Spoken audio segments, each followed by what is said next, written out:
It was a bombshell totalling £120 million, and it was exploded on Manx Radio's Weekend Politics programme. The year was 2004. On the programme was Treasury Minister Alan Bell and MHK David Cannon. Mr Cannon managed to get an admission from Mr Bell that the Manx Electricity Authority, under its chief executive Mike Profit, had taken out unauthorised loans to fund the new natural gas-powered power station at Pulrose. That on top of £185 million the Treasury had handed over. The admission shook the financial foundations of the island. All this came rather out of the blue this morning. We were waiting for questions. Instead, we got a motion from Martin Quayle, Middle MHK, which asked that at 2:30 this afternoon the Treasury Minister should make a statement on the MEA situation. After some toing and froing over whether a statement should be read and by whom, Richard Corkill said talks had been going on with some urgency for the last few weeks, when the situation over the loan, unapproved by the Treasury it seems, came to light. He also said the Treasury Minister had been asked some very direct questions on Manx Radio. It would have been wrong of him not to answer them, and that's how this figure of 120 million came out.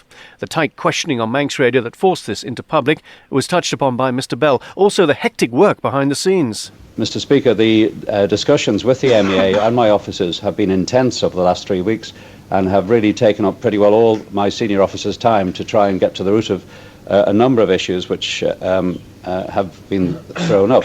It had been claimed that rumours of the financial situation at the MEA had been known in the corridors for some weeks. Why, challenged Mr Cannon, member for Michael, did the Chief Minister not make a statement earlier? What was wrong with him making a statement to the House last week before it was forcibly extracted in a radio show from the Treasury Minister?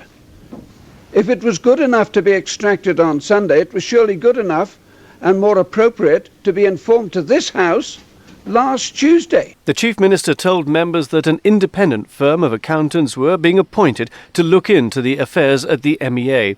And he did admit his government was pretty much in the dark at the moment, to the same extent as members of the public and indeed members of Tynwald. Government has a duty when coming forward with statements to ensure that what we say is what we know.